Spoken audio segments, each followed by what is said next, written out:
Moja skupnost je Loška dolina. Njej dajem svoj čas, znanje in predanost. Od nje pa dobim podporo in spoštovanje. Mario je naš poročevalec. On je odprt, vesten, delaven, včasih pronicljiv.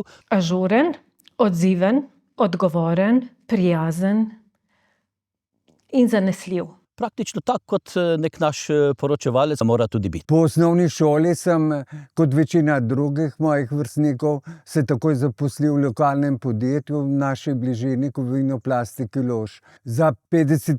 rojstni dan so mi sodelavci kupili fotoaparat. Takrat se nisem mislil, da bo ta dogodek spremenil moje življenje. Intenzivno učenje različnih veščin mu je odprla pot praktično do vseh različnih skupin, ki živijo in delujejo v Loški dolini. Po upokojitvi se ukvarjam s poročanjem dogodkov iz lokalnega okolja, urejam fotografijo, pišem besedila in objavljam na družbenih omrežjih in na lokalnem časopisu Obrh. Ne znam si predstavljati, kako bi ta kraj živel brez njegovih informacij in njegovega povzemanja dogodkov, ki se v tem okolju dogajajo. Na družbenih omrežjih me spremljajo tudi iz celega sveta. Imam prijatelje v Kanadi, Avstraliji in bivši Jugoslaviji. Leta 2015 sem ga za njegovo vestno delo na področju oglaševanja in ozaveščanja prebivalcev predlagal tudi za